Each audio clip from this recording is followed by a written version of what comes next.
주님의 은혜와 사랑이 여러분 모두 함께 하시기를 바랍니다. 부활절 두 번째 주일을 맞았습니다. 부활 후에 주님께서 첫 인사가 닫힌 문 가운데서 두려워하고 있는 제자들에게 평안하뇨? 라고 물으셨습니다. 세상은 평화스럽지 않아요. 여러분 알다시피 중동과 우크라이나의 전쟁이 아직도 그치지 않고, 미국에서 간 협상단과 또 이란 사람들의 그 협상이 결렬되는 바람에 지금 태풍 속에 지금 찻잔과 같습니다. 그 와중에 가족을 잃은 심령들, 또 아픔과 질병 가운데 있는 심령들에게 하나님의 은혜가 함께 하시기를 바랍니다. 하나님, 우리가 평화스럽기를 원하고 행복하시기를 원해요. 그래서 봄, 여름, 가을, 겨울을 주시고 봄에는 꽃을 피게 해주시죠. 여러분, 샌프란시스코에도 벚꽃 축제가 있어요. 한국의 진해나 여의도에만 벚꽃 축제가 있는 게 아니라 재팬타운에도 어제하고 오늘, 그리고 다음 주에 이제 주말에 벚꽃 축제가 있어요. 오늘 비가 많이 왔으니까 꽃잎이 많이 떨어졌겠죠. 화무십일홍이라고 하죠. 나무에 꽃이 머무는 시기는 열흘 정도예요. 세상은 빨리빨리 꽃을 피우려고 합니다. 빠르게라고 재촉을 해요. 하나님은 우리를 느리게 아다지오 시간으로 부르셔서 우리가 꽃보다는 열매, 방향을 가르쳐 주십니다. 오늘도 핸델의 메시아를 나눴는데 클래식 교향곡이나 협주곡에 이 악장은 주로 아다지오로 연주되는 것을 많이 봤습니다. 이 아다지오라는 용어는요, 이탈리아어로 느리게, 안정감 있게라는 뜻이 있습니다. 그 뜻을 넘어서 단순히 속도가 느린 정도가 아니라 숨을 고르며 깊이를 더한다는 의미를 담고 있습니다. 1악장이 화려하고 빠른 전개가 끝나고 나면요, 아다지오가 찾아오는데 청중에게 생각해보는, 사색하는 시간을 더해주고요, 곡 전체의 중심을 잡아줍니다. 우리 인생도 때로는 쉼없이 달리는 1악장이 있어요. 근데 어느 순간 하프타임이 지나고 후반전이 찾아옵니다. 그때는 잠시 멈춰서서 하나님이 우리에게 무엇을 말씀하시는지 하나님 음성에 귀를 기울이는 아다지오의 시간이 필요합니다. 사랑하는 여러분, 인생은 속도보다는 방향이 더 중요합니다. 꽃보다는 열매가 더 중요합니다. 하나님, 우리 한 심령이 하나님의 자녀가 돼서 행복하기를 원하세요. 예수 믿고 그렇게 여러분, 하나님이 우리를 구원하셔서 예수 믿고 구원받았다는 것 자체가 사실 축복이에요. 하나님께서 많은 사람들보다 누리지 못하는 행복을 누리게 하셨어요. 근데 여러분, 그렇게 누리고 살고 계신지요? 혹시 여러분 중에 예수 믿었는데도 아직도 나는 행복하지 않아, 이렇게 생각하는 분이 있다면 오늘 말씀을 통해서 주님 만나시고 그 해답을 얻으시기 바랍니다. 예수님 믿고도 불행하게 사는 것처럼 안타까운 일이 없어요. 한사코 신방을 거부하는 권사님이 계십니다. 이유는요, 집이 너무 작고 초라하다는 거예요. 신방할 때 그 집에 뭐가 있는지, 얼마나 잘 사는지 그걸 보려고 그러는 게 아니잖아요. 그렇죠? 아무리 괜찮다고 해도 어려울 때 신방하는 게 더 중요하지 않겠느냐, 그렇게 말해도 막무가내도 이 권사님은 큰 집으로 이사하면 오라는 거예요. 그런데 이 권사님이야말로 예수 믿고도 불행하게 사는 사람입니다. 여러분, 뭐가 부끄러울까요? 하나님의 자녀가 허랑방탕하게 세상에 그렇게 살았다면 그것은 정말 부끄러운 일일 겁니다. 그런데 여러분, 작은 집에 사는 것, 스퀘어피트가 좀 적어서 제가 살아보니까 너무 미국에도 불편해요. 한국에도 제가 단칸방에서 오랫동안 지하에서 오랫동안 살았는데 참 불편해요. 근데 그게 처음에는 창피했어요. 근데 주님을 믿고 나서, 주님이 내 안에 계시고 나서 이게 창피한 걸까? 월세 5만 원을 내면서 미국에서 렌트에 사는 것 차가 없거나 작은 차를 타고 다니는 것, 오래된 차를 타고 다니는 것, 그게 창피할까? 적은 수입으로 사는 것, 그게 부끄럽게 생각되는 게 부끄러운 일이더라고요. 오늘 말씀에 예수님 안에 거듭난 우리는 세상을 본받지 말라라고 했어요. 우리가 본받지 말아야 할 것 중에 하나가 여러분 이 세상에서 부자 되는 것, 이 세상에서 탑이 되는 것, 세상 성공으로 하나님의 축복을 평가하는 거예요. 우리는 실패했거나 가난하거나 하면 하나님의 영광을 가려웠다고 생각하고 불행하다고 생각해요. 또 사람들이 그렇게 보는 사람들이 많아요. 제가 큰 교회를 섬길 때는 그렇지 않았는데 제가 개척교회를 섬기거나 그러면 그러시군요. 왜냐면 개척교회 목사를 만나거나 부담스럽거든요. 혹 도와달라 그러진 않을까? 교회 참석해서 좀 헌금해달라 그러진 않을까? 그게 부담이죠. 그렇지 않아요? 부담스러운데 사람들은 가고 싶지 않아요. 왜? 그게 자기 체면하고 관계된 사람들도 있어요. 여러분 하나님께서 큰 집을 좋아하셨을까요? 하나님은 다윗이 왕궁을 짓고 하나님의 성전을 지어드린다고 했잖아요. 그럴 때 장막에 머물러 있겠다고 주님이 말씀하셨어요. 만약에 하나님이 큰 집을 좋아하셨다면 아마 왕궁보다 더 큰 집을 지으라고 하셨을 거예요. 그런데 하나님께서는 화려한 왕궁도 작은 장막도 아무런 문제가 되지 않으셨다는 사실입니다. 여러분 보세요. 이스라엘의 아랍 사람들과 팔레스타인 사람들이 살던 땅에 여러분 1968년에부터 독립선언을 이스라엘이 하고 나서 이스라엘이 살기 시작했어요. 나라가 됐어요. 근데 팔레스타인은 아직도 나라가 아니에요. 네이션이 아니에요. 그냥 팔레스타인 홈이에요. 유엔이 그렇게 정했어요. 근데 그 성전을 서로 회복하려고 황금돈이 있는데 거기는 이슬람의 성지잖아요. 그런데 통곡의 벽, 이스라엘의 성전의 서쪽 벽 하나밖에 남지 않았어요. 로마가 침공할 때 왜 그렇게 했는지 모르지만 아마 본보기로 보여줄 수도 있어요. 근데 그 서쪽 벽에서 맨날 기도문 놓고 기도하니까 그게 저쪽 벽에서 들 때는 통곡하는 것처럼 들려서 통곡의 벽이라고 하죠. 근데 하나님이 큰 성전을 지금도 원하실까요? 다윗이 계속 성전을 짓겠다고 하니까 아들 솔로몬 때에 가서 짓게 하겠다고 하지 않았습니까? 다윗은 하나님의 성전을 지을 수 있도록 모든 준비를 다 해놨어요. 그래서 솔로몬 왕 때 웅장하고 화려한 성전을 지을 수가 있었습니다. 하지만 사실 조금만 깊이 생각해 보면 솔로몬 성전이라고 하나님이 만족하실까요? 하늘 보좌를 삼고 온 우주를 발등상 삼으신 분이 하나님이세요. 하나님의 집이 얼마나 크고 화려하느냐 하나님이 신경 쓰는 분이 아니세요.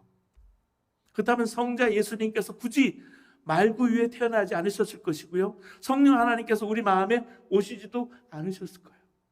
우리 마음이 좀 가난하고 누추하면 어때요?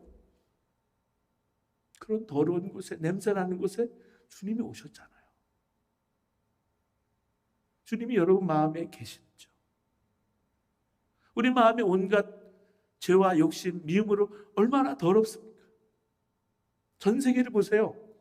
양극화가 지금 문제인데 다들 패권, 자기 나라 이익 삼아서 많은 사람들을 죽이고 폭력으로 그렇게 해도 아무도 미안해하지 않아요. 하나님 마음은 얼마나 아프실까? 그게 마음에서 와요. 이 세상이 제일 부패한 게 마음인데 만약에 하나님께서 깨끗하고 좋은 것을 더 중요하게 따지신다면 우리 마음에 오시지 않으셨을 거예요. 그렇지 않아요? 오늘도 우리 마음을 정결케 해달라고 핸델의 메시아의 찬양에도 하나님 앞에 설 때 우리 마음이 은것처럼 리파인하는 거, 정결케 하는 게 얼마나 중요해요. 한국은 정유시설이 여러분 중진류가 헤비한 기름이 올 수밖에 없어서 여러분 그 호르무즈 해협 안에 있는 기름을 많이 쓴다 그러죠. 제가 울산에 살 때 그 정유 공장이 있었어요. 그 리파인하는 시설이 오래전부터 발달이 돼 있어서 그거를 좋은 기름으로 만들어서 파는 게 한국에도 정말 중요하기 때문에. 그래서 여러분 이렇게 리파인하는 게 중요해요. 왜 하나님 우리의 마음속에 오셔서 우리의 더러워진 마음을 깨끗게 하실까요? 예수 믿고 나면요, 세상에서 생각하는 그런 부끄럽다고 생각하는 기준이 달라집니다. 부끄러운 것과 부끄럽지 않은 것이 달라져 버린다는 거예요. 제주의 조천 초등학교 6학년생인 안현숙 양이 쓴 시가 전국 글짓기 대회에서 대상을 받은 적이 있어요. 우리 아빠라는 제목의 시입니다. 이 시는 이렇습니다. 5, 6살 적인가 처음 알았다. 아빠가 말을 못하신다는 것을. 어딘가 갈 때면 초라한 추리닝을 입고 한마디 말도 못하시는 아빠가 정말 싫었다. 그런데 내가 손을 크게 다쳤을 때 정신없이 추리닝을 입고 나를 등에 업고 병원으로 달려가신 아빠. 말은 못하고 아빠 등 뒤에서 엉엉 울어버렸다. 아빠가 말을 못하는 것, 말을 못한다는 것 자체가 이 안현숙 어린 아이에게는 전혀 부끄러운 일이 아니었어요. 자신을 지켜줄 아빠가 있다는 것 자체가 기쁜 일인 거예요. 그런 아빠를 내가 사랑하지 못한다는 것이 부끄러웠다는 사실입니다. 이걸 겨우 초등학교 6학년이 깨달았어요. 얼마나 지혜로워요. 이 작은 아이 하나도 나이 들어도 깨닫지 못하는 사람이 많은데 아이는 깨달은 거예요. 제가 광림교회 있을 때 청장년 사역도 대학부 사역도 많이 했지만 제가 했던 사역 중에 90년대 초반에 사랑부라고 장애인 부서를 했어요. 지금도 그 사랑을 제가 잊지 못하는데 그때 아이 중에 하나가 요한이라는 아이가 하나 있었는데 이 아이는 말을 못하는 아이예요. 그리고 온 장기가 약해요. 일어나지도 못하는 아이예요. 근데 처음 이 아이가 울었는데 이 아빠가 군인이었는데 군인 집안이니까 예전에 관사에 사니까 관사가 얼마나 이런 시설이 좋지 않아요. 그러니까 연탄 가스가 있었던 거예요. 이 아이가 처음 울은 거야. 그래서 온 가족을 살렸어요. 엄마도 살리고 아빠도 살리고. 두 번째도 또 연탄가스 살린 거예요. 근데 이 아이가 9살 때 수술 한번 해보자. 수술을 하고 나서 그날도 수술하고 주일날인데 제 뒤에서 여러분 장애인 부서는요 막 뒤에 와서 아이들이 막 이렇게 지내요. 근데 처음 아이가 일어나서 막 이렇게 다니는 거예요. 그래서 요한아 일어나 내가 새 힘을 주리니 일어나 걸어라 그런 찬양 있잖아요. 그걸 부르는데 이렇게 불러요. 엄마가 처음 뒤에서 이렇게 하는데 근데 그 다음날 하나님 데려가시더라고요. 벽제 화장터에 가서 제가 예배를 드리는데 엄마 아빠가 많이 울어요. 행복했다고. 이 자녀를 우리에게 선물처럼 보내주셨다고. 창피해하지 않아요. 정상인 아이들과 비교하지 않아요. 하나님께 영광을 돌리더라고요. 여러분이 혹 부끄러워하는 것이 있다면 하나님 앞에 점검해 보세요. 여러분을 좌절시키고 낙심시키고 열등감을 갖게 되는 게 있다면 무엇 때문입니까? 우리 인생을 여러분 길 가는 것에 비유한다면 인생은 두 가지가 문제죠. 하나는 어디로 가느냐 방향의 문제고요. 또 하나는 얼마나 빨리 가느냐 속도의 문제입니다. 인생을 길 가는 것에 비유하자면 세상의 성공과 실패는 속도의 문제예요. 우리가 보통 느끼는 좌절감, 열등감은 속도 문제잖아요. 대학 입학에 실패했다. 속도의 문제예요. 요즘은 뭐 좋은 대학을 나와도요. 직장 취직하기가 쉽지가 않아요. 한국도 그렇고 미국도 그렇고요. 지난주에도 많은 곳에서 레이업을 하는 곳들이 많았어요. 오라클도 레이업을 해서 그러면 다 이쪽으로 또 오잖아요. 직장을 잃어버린 분들이 참 많아요. IT에서 전문인으로 열심히 열심히 일하는 젊은이들이요, 밤낮없이 일하지만 늘 불안해요. 길을 잃어버릴까 봐. 우리가 보통 그런 세상의 성공 문제 때문에 애를 씁니다. 가난도 속도의 문제로 보고요. 질병도 속도의 문제예요. 여러분, 우리에게 중요한 것은 속도보다 방향이에요. 근데 많은 사람들이 인생을 길을 가면서 방향은 묻지 않아요. 사람들은 어디로 가는지에 대해서 묻지 않습니다. 단지 편안한 길, 넓은 길, 좋은 길만 가려고 해요. 여러분, 세상 길을 갈 때 큰 길, 좋은 길이 문제예요? 어디로 가는가가 문제예요. 방향이 더 중요한 거예요. 큰 차, 작은 차가 문제입니까? 얼마나 빨리 가느냐가 문제입니까? 그보다 더 중요한 것은 어느 방향으로 가느냐 하는 것입니다. 그런데 세상 사람들은 살아가는 동안에 길이 좋으냐 나쁘냐, 차가 크냐 작으냐, 그것에만 굉장히 신경을 씁니다. 그렇지 못하면 열등감에 빠지고 좌절과 낙심에 빠집니다. 우리 중에 세상 사람들처럼 이 세상의 성공과 실패 모든 것을 걸고 사는 사람들이 의외로 많아요. 여러분, 이상한 나라에 앨리스라는 동화가 있죠. 거기 보면 앨리스가 이상한 나라에서 이제 길을 가다가 두 갈래 길이 나와요. 갈림길에서 어디로 갈지 고민을 해요. 그때 나무 위에 걸터 앉아있던 채서라는 고양이를 발견합니다. 고양이에게 물어요. 어느 길로 가야 할까? 고양이가 되물어요. 어디로 갈 건데? 앨리스가 말합니다. 모르겠어. 그러자 채서 고양이가 말합니다. 그렇다면 어느 길로 가든 상관없어 라고 대답해요. 대부분의 사람들이 자신의 가야 할 인생의 목적지를 몰라요. 그냥 성공만 하려고 해요. 그것도 빨리 하면 더 좋아요. 그러면서도 큰 길, 작은 길, 포장된 길, 비포장된 길에는 대단히 신경을 써요. 오클랜드 가면요, 비포장된 것처럼 포장된 도로가 참 많아요. 텍스 문제겠죠.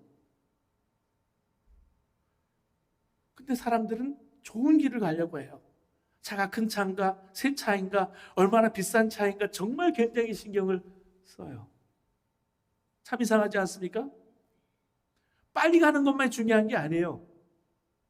한국 사람들이 빨리를 얼마나 좋아하는지 몰라요. 중국집에 제가 저희 집사람 일을 많이 했잖아요. 젓가락을, 이 나무 젓가락을 딱 빼자마자 빨리 가져오라는 거예요, 짜장면을.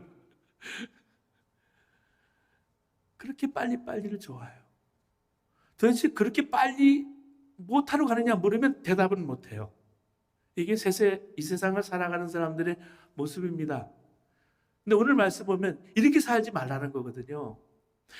예수님 안에 우리는 세상을 바라보는 눈이 열린 사람들입니다. 예수 믿고 회개하고 우리가 제사함 받아서 하나님 알게 됐습니다. 우리는 죽어도 천국이 있음을 알고요, 영생이 우리에게 있음을 알았습니다. 우리 인생의 방향을 비로소 발견한 거예요. 근데 우리 인생의 방향을 확인한다는 게 얼마나 중요한지 몰라요. 사람이 눈을 감고 걸으면요, 이렇게 걷다가 몇 미터 못 가서 똑바로 가지 않고 윤형방황처럼 방황을 하게 돼 있어요. 눈길에서 길을 잃어버린 사람들이 대부분 그렇게 방황하다가 사고가 나는 경우가 많지요. 나는 지금 천국을 향해서 가고 있는 것일까? 그래서 끊임없이 묻고 확인해야 합니다. 남자 권사님 한 분이 계셨어요. 세상적으로는 정말 출세한 분입니다. 건설회사 이사신데 1년의 절반은 해외 출장으로 다니시는 분이에요. 누구나 부러워할 만큼 출세를 한 사람입니다. 근데 한 번도 그분은 바쁜 줄 모르고 그렇게 바쁘게 살았어요. 근데 사실 정말 귀한 아이들 자랄 때 그 모습을 놓치고 살거든요. 얼마나 빨리 지나요. 우리 초등학교, 유치원 그 아이들 막 그럴 때 아이들하고 시간을 많이 보내주셔야 돼요. 정말 귀한 시간들이에요. 근데 이분은 교회에서 만나면 그렇게 잘생기고 교양이 있어서 신사 중에 신사예요. 근데 해외 출장에서 돌아와서 몇 주를 감기로 고생하다가 병원에 가서 진찰해 보니까 간암이라고 한 거예요. 목사가 신방을 갔습니다. 목사님 무엇을 위해 살았는지 제가 기가 막힙니다. 이런 후회가 되는 거예요. 자신은 회사에서 충성하며 바쁘게 살았는데 이제 간암이라는 진단을 받고 병원에 입원해 있으면서 지난 날을 되돌아보니까 후회밖에 남지 않습니다. 하나님께 나를 회개시키려고 이 병을 주신 모양입니다. 나는 이대로 하나님 나라에 갈 수 없어요. 이제 퇴원하면 교회를만 하려고 합니다. 전도하며 살고 있습니다. 이분은 몇 주 안 돼서 소천했습니다. 이 권사님은 세상의 출세 속도가 너무 빨라도 자신의 인생 방향을 점검할 여유를 가지지 못하고 살았던 것입니다. 헤이워드에서 또 한 권사님은 열심히 냉장고를 잘 팔았어요. 상업용 냉장고를 미국에서만이 아니라 해외에 수출했는데 이게 대박이 났어요. 베트남에 공장을 차리고 얼마나 돈을 많이 벌었는지 몰라요. 제가 그 집도 가봤어요. 근데 이분도 간암에 걸렸어요. 그러고 나서야 저를 만났습니다. 제가 한국 저 남해까지 녹차로 유명한 그 동네까지 가서 치톤피드 치료를 받는다고 해서 찾아가서 신방하고 기도했어요. 그리고 미국으로 왔는데 제가 7번 신방하면서 하나님 말씀을 나눴는데 그의 마지막을 봤어요. 근데 인생의 방향을 그때서야 잡았습니다. 사랑하는 여러분, 우리는 어떤 때 우리 인생의 속도가 느리다고 안타까워하지만 사실은 너무 빨라도 문제인 거예요. 왜 하나님은 내게 모든 걸 다 더디게 하실까? 왜 아다지오 악장처럼 느리고 힘들게 하실까? 경제적으로 건강으로도 세상의 성공으로도 나는 다른 사람보다 한참 뒤처지는 것 같아서 그렇게 여겨지는데 나는 왜 이렇게 초조할까? 근데 자신의 인생을 제대로 점검해 볼 여유는 갖지 못한 채 정신없이 살다가 불치의 병이 걸린 다음에 자기 인생이 잘못되었다, 방향이 잘못되었다는 것을 알게 되는 것은 사랑하는 여러분 더 큰 불행일 수 있어요. 속도가 좀 느려도요, 제 방향으로 가고 있다면 전혀 조급해할 필요가 없잖아요. 근데 속도가 빠르지만 그 방향이 잘못되면 속도가 빠른 것이 훨씬 더 고통스럽게 된다는 거예요. 한국은 채 60이 지금 은퇴이기 때문에요, 불안해요.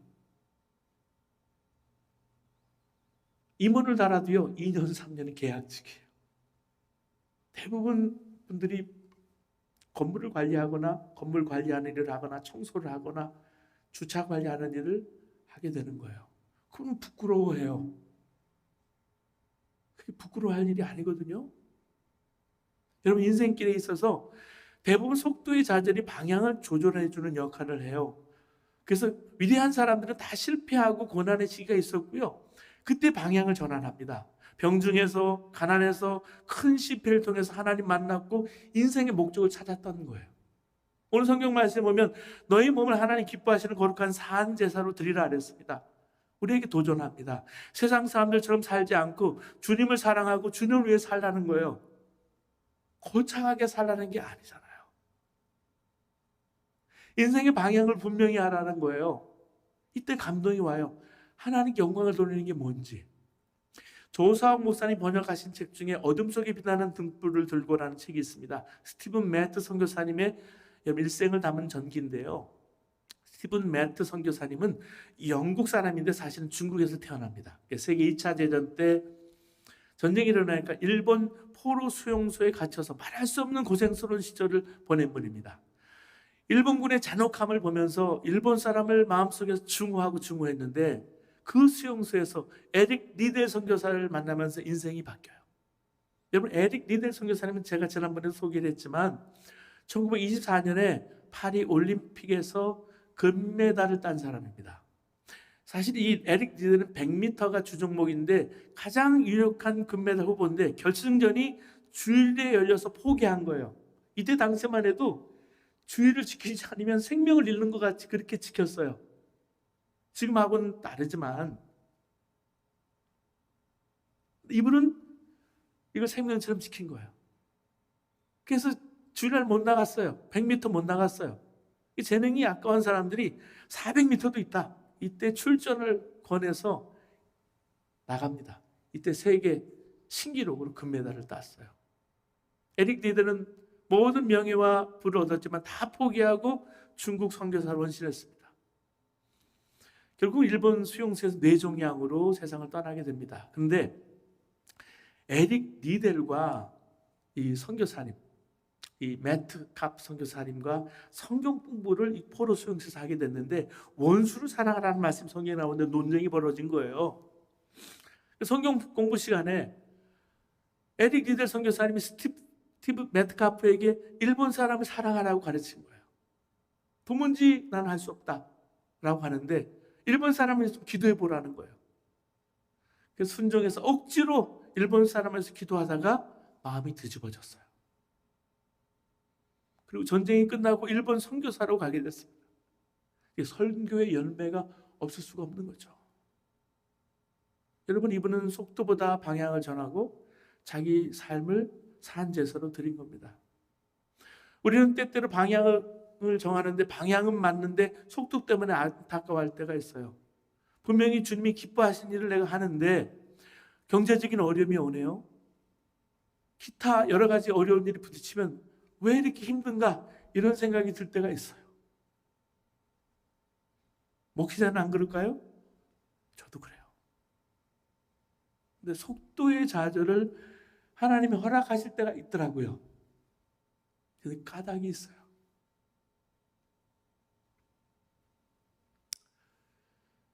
그런 목회자의 삶도 그렇고 성도의 삶도 마찬가지예요. 내 삶이 그만큼 하나님 앞에 설득력이 있고 전도나 선교의 열매가 있는가 하는 겁니다. 내가 말하는 것과 내가 사는 것과 간격이 있는지. 성도들 가운데 남편은 교회에 나오지 않아서 기도한 분이 있으세요? 지난 주간에도 기도해 달라고 남편 때문에 주차장에 있는데 목사님 기도해 주세요. 조용히 얘기하는데 기도하게 됩니다. 부인이 남편의 본 교회 나오는 것, 그 열쇠가 뭘까? 사실 삶으로 남편을 마음을 변화시키게 하는 거거든요. 강제로 오게 할 수 없어요. 예수 믿는데 내 아내는 다른 부인들과는 다르다. 남편 느낄 수 있어야 예수 믿을 거 아니에요. 여러분 주변에 구원받을 사람이 많이 있다면 여러분의 삶으로 그들을 통해서 하나님께 영광이 드러나기를 먼저 구하시기 바라요. 그러면 이 세대를 본받지 말아야 합니다. 예수님 믿지 않는 사람에게 우리가 보여줄 수 있는 것은 바로 이 세상 사람들과 다른 사람들의 모습이에요. 다르게 사는 모습. 우리가 가지고 있는 사고방식이 이 세상 사람들과 같지 않다라는 거예요. 거기서부터 감동이 오는 거예요.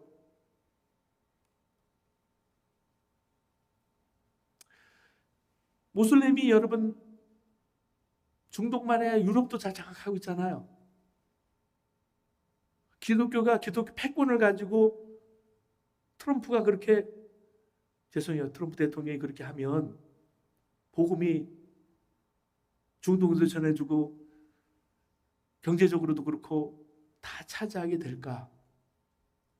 뭘 보여줬는데요? 원수를 사랑하라 그랬는데.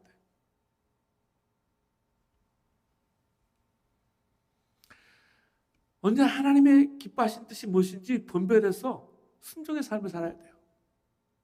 여러분, 우리도 모르는 사이에 세상 사람들처럼 생각하고 느끼고 그러다 낙심하고 좌절하고 열등감에 빠집니다. 민족도 그렇게 열등감에 빠져 있어요. 석유조차 안 나오는 나라는